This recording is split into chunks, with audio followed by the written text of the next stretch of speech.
Assalamualaikum warahmatullahi wabarakatuh. Shalom, Om Swastiastu, Namo Buddhaya, Salam Kebajikan.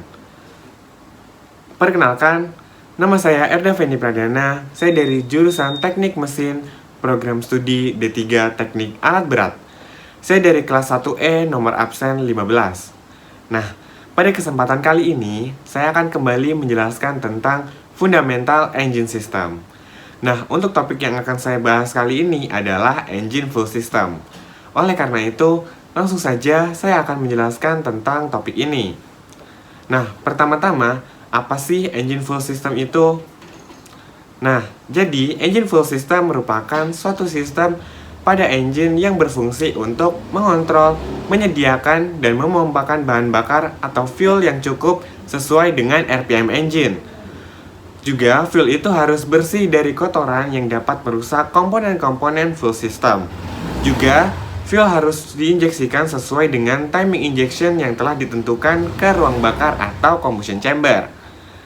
Nah, untuk selanjutnya, saya akan menjelaskan secara singkat tentang jenis-jenis engine fuel system. Engine fuel system pada unit Caterpillar secara mendasar dibagi menjadi dua, yaitu mechanical controller dan juga electrical controller. Kemudian dari jenis mechanical controller dibagi lagi menjadi dua jenis, yaitu pump and line type dan injector type. Pada pump and line type terdapat beberapa tipe lagi seperti sleeve metering type, scroll type, dan new scroll type. Nah, pada injector type terdapat juga type mechanical unit injector atau bisa kita sebut dengan MUI. Kemudian dari jenis electrical controller juga dibagi lagi menjadi dua. Yang pertama adalah pump and line type, sama seperti pada mechanical controller dan juga injector type.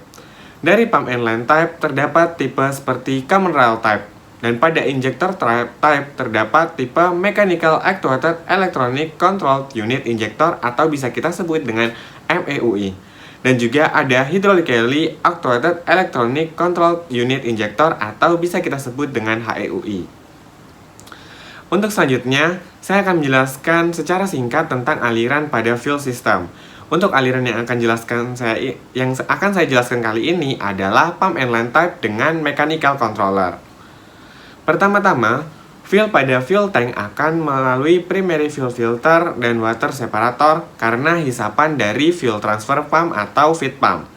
Dari fuel transfer pump, fuel akan didorong menuju ke priming pump dan langsung mengalir menuju secondary fuel filter.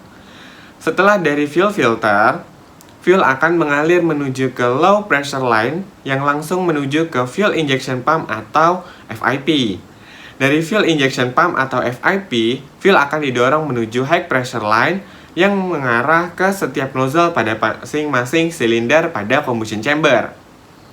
Nah, langsung saja akan saya jelaskan tentang nama dan fungsi-fungsi dari komponen-komponen tersebut. Komponen pertama adalah fuel tank yang ditunjukkan oleh nomor 1. Fuel tank merupakan komponen pada fuel system yang berfungsi untuk menampung fuel atau bahan bakar. Nah, fuel tank juga berfungsi untuk mengendapkan kotoran pada fuel dan juga menyerap panas dari fuel tersebut. Ukuran fuel tank ini bisa disesuaikan dengan ukuran unit itu sendiri atau ukuran engine, dan juga pastinya telah ditentukan oleh pabrikan pembuat dari unit atau engine tersebut. Nah, selanjutnya adalah komponen yang nomor 2, yaitu primary fuel filter and water separator. Komponen ini secara mendasar berfungsi untuk memisahkan dan menyaring fuel dari kotoran yang besar atau partikel-partikel yang kasar yang dapat merusak fuel system. Juga, pada filter ini ada yang dilengkapi dengan water separator. Nah, apa sih water separator itu? Water separator itu adalah komponen yang berfungsi untuk memisahkan air dari fuel jika terdapat kandungan air dalam fuel system. Untuk komponen yang selanjutnya adalah fuel transfer pump atau juga bisa kita sebut dengan feed pump yang ditunjukkan oleh nomor 3. Nah, fuel transfer pump itu sendiri pada sistem ini berfungsi untuk menghisap dan mendorong fuel pada sistem. Fuel akan dihisap oleh fuel transfer pump dari tank dan didorong untuk bersirkulasi pada engine fuel system. Fuel transfer pump yang biasa digunakan bisa dengan gear type atau piston type. Juga ada yang mechanical atau electronical. Nah, selanjutnya komponen yang ditunjukkan oleh nomor 4 adalah priming pump. Priming pump itu sendiri di sini berfungsi sebagai komponen yang digunakan untuk memperlancar atau memompakan fuel dan membuang udara pada kondisi di mana filter atau fuel transfer pump selesai dilepas untuk perbaikan atau perawatan. Sehingga hal ini akan mempercepat proses fuel bersirkulasi dalam sistem ketika engine pertama running atau pertama cranking. Dan juga hal ini pastinya akan mempermudah proses cranking pada engine tersebut. Untuk komponen selanjutnya adalah final fuel filter yang ditunjukkan oleh nomor 5. Final fuel filter berfungsi untuk menyaring kotoran dengan ukuran partikel yang sangat halus. Tujuannya adalah agar fuel bersih dari kotoran halus yang dapat merusak injektor atau nozzle. Jika filter ini tersumbat, maka fuel tidak akan mengalir dan engine akan mati. Karena fuel filter tidak didesain untuk dilengkapi dengan bypass valve. Hal ini bertujuan untuk melindungi nozzle agar tidak rusak karena fuel yang kotor. Karena lebih baik engine mati daripada nozzle itu rusak. Nah, selanjutnya komponen yang ditunjukkan oleh nomor 6 adalah low pressure line. Komponen low pressure line ini berfungsi untuk mengalirkan fuel dari filter ke fuel injection pump atau FIP. Nah, untuk komponen selanjutnya adalah fuel injection pump atau FIP yang ditunjukkan oleh nomor 7.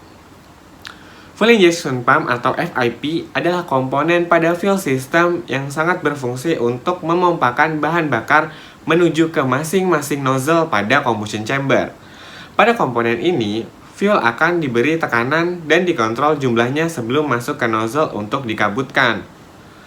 Nah, selanjutnya pada FIP juga terdapat beberapa komponen seperti yang ditunjukkan oleh nomor 8 yaitu mechanical governor.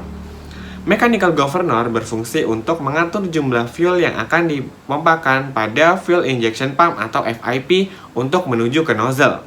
Jumlah fuel yang diatur oleh mechanical governor bergantung dengan kecepatan RPM engine, tetapi juga akan dibatasi oleh air fuel ratio control. Nah, untuk komponen selanjutnya, pada FIP juga terdapat air fuel ratio control yang ditunjukkan oleh nomor 9. Komponen ini berfungsi untuk mengatur atau mengontrol perbandingan jumlah antara udara dan bahan bakar atau fuel yang akan masuk ke combustion chamber. Pengontrolan ini dilakukan berdasarkan tekanan pada intake manifold atau tekanan burst pressure. Nah, air fuel ratio control inilah yang akan mengatur mechanical governor. Nah, selanjutnya adalah komponen yang ditunjukkan oleh nomor 10 yaitu timing advance mechanism atau timing advance unit. Nah, timing advance mechanism atau timing advance unit ini juga terdapat pada fuel injection pump. Timing advance mechanism ini berfungsi untuk mengontrol timing injection dari fuel ke combustion chamber dengan cara mengontrol pergerakan camshaft dan juga mempercepat timing injection jika terjadi peningkatan RPM pada engine tersebut. Jadi, komponen ini bertugas untuk menyesuaikan kecepatan timing berdasarkan RPM engine. Jika RPM-nya makin cepat, otomatis timingnya juga harus makin cepat dong. Nah, kemudian untuk komponen selanjutnya adalah high pressure line. High pressure line di sini ditunjukkan oleh nomor 11.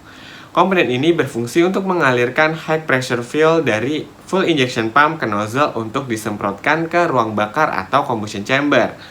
Untuk komponen selanjutnya adalah nozzle yang ditunjukkan dengan nomor 12. Nozzle ini berfungsi untuk menyemprotkan atau mengambutkan bahan bakar ke ruang bakar ketika tekanan pada valve opening pressure-nya sudah tercapai dan terbuka. Nah, tekanan ini diakibatkan oleh fuel injection pump. Jadi, fuel injection pump itu akan menginjeksikan fuel ke nozzle. Nah, jika fuelnya berkumpul tetapi tidak ada output, maka tekanan akan meningkat. Nah, jika tekanannya meningkat dan melebihi valve opening pressure-nya, maka nozzle tersebut akan terbuka dan mengabutkan bahan bakar ke combustion chamber untuk melakukan proses pembakaran. Untuk komponen terakhir pada fuel system yang ditunjukkan oleh nomor 13 adalah return line. Return line di sini berfungsi untuk mengembalikan sisa-sisa bahan bakar yang berlebih pada fuel system atau yang tidak digunakan dalam proses pembakaran. Tentunya kembalinya bahan bakar ini akan disalurkan menuju fuel tank. Jumlah bahan bakar yang kembali ke fuel tank akan diatur oleh komponen bernama orifice bleed valve. Nah, pada fuel system juga terdapat komponen tambahan yaitu fuel shut-off. Fuel shut-off di sini berfungsi untuk memotong atau memutus aliran bahan bakar dari sistem yang akan mematikan engine. Shut-off ini memiliki dua jenis, yaitu electrical shut-off dan manual shut-off. Nah, karena saya telah menjelaskan komponen-komponen basic pada fuel system dan juga menjelaskan tentang nozzle, sekarang saya akan menjelaskan tentang injektor dan cara kerjanya yang digunakan pada fuel system type mechanical unit injector, mechanical actuated electronic control unit injector, dan hydraulically actuated electronic control unit injector. Pada dasarnya, ketiga sistem ini menggunakan komponen dasar yang sama dengan yang saya jelaskan sebelumnya. Hanya saja, di sini FIP dan nozzle digantikan oleh injektor yang terdiri dari pump dan nozzle dalam satu kesatuan. Nah, langsung saja yang pertama adalah MUI atau Mechanical Unit Injector. Pada sistem ini, komponen dasar tetap digunakan, tetapi full injection pump dan nozzle digantikan oleh injektor. Injektor di sini berfungsi sebagai komponen yang mengatur jumlah bahan bakar dan memberikan tekanan pada fuel saat berada pada injektor nozzle agar fuel memiliki tekanan untuk dikabutkan. Fuel akan masuk ke bagian fuel supply pada injektor dan akan standby. Injektor atau timing injection pada mechanical unit injector ini digerakkan atau diatur oleh camshaft. Ketika camshaft menekan plunger, maka plunger akan turun dan memberikan tekanan pada fuel yang telah standby. Nah, jika tekanan pada fuel ini sudah meningkat, maka valve opening pressure akan terbuka dan fuel akan dikabutkan ke ruang bakar. Nah, untuk yang selanjutnya atau yang kedua adalah MEUI atau Mechanical Actuated Electronic Control Unit Injector. Pada sistem ini, komponen dasar tetap digunakan, tetapi full injection pump dan nozzle digantikan oleh injektor yang dilengkapi dengan solenoid. Solenoid di sini berfungsi sebagai komponen yang mengatur atau mengontrol jumlah bahan bakar yang masuk ke nozzle atau injektor. Dan injektor atau timing injection pada sistem ini tetap dikontrol oleh camshaft yang akan menekan plunger sehingga fuel akan tertekan. Jika fuelnya sudah tertekan dan dalam batas pressure valve opening pressure, maka fuel akan dikabutkan ke ruang bakar atau combustion chamber. Nah, untuk tipe yang terakhir yaitu atau yang ketiga adalah HEUI atau Hydraulically Actuated Electronic Control Unit Injector. Pada sistem ini, komponen dasar tetap digunakan seperti sistem-sistem sebelumnya, tetapi full injection pump dan nozzle digantikan oleh injektor yang dilengkapi dengan solenoid dan ditambahkan komponen berupa HEUI pump. Nah, HEUI pump ini adalah ciri khas dari HEUI system. Pada tipe ini, solenoid berfungsi untuk mengatur jumlah oli yang masuk ke HEUI pump untuk menekan plunger, bukan untuk mengontrol jumlah fuel yang masuk seperti pada sistem MEUI. Sedangkan, jumlah fuel yang masuk ke injektor bergantung pada seberapa banyak oli yang masuk ke HEUI pump untuk menekan plunger. Jadi, pada tipe ini, timing injection-nya dikontrol oleh HEUI pump. Jika HEUI pump telah mengontrol timing injection-nya dan menekan plunger menggunakan oil, maka plunger tersebut akan menekan fuel yang berada pada nozzle. Dan jika tekanan telah mencapai batas valve opening pressure, maka fuel akan dikabutkan dan masuk ke ruang bakar untuk memulai proses pembakaran. Untuk komponen-komponen yang digunakan sama, hanya bedanya FIP digantikan oleh injektor. Nah, itu berlaku pada tiga sistem ini, MUI, MEUI, dan HEUI. Nah, sekian dari saya. Itu saja yang bisa saya jelaskan tentang engine fuel system pada kesempatan kali ini. Terima kasih untuk waktunya. Jika saya ada salah kata, mohon maaf. Wassalamualaikum warahmatullahi wabarakatuh.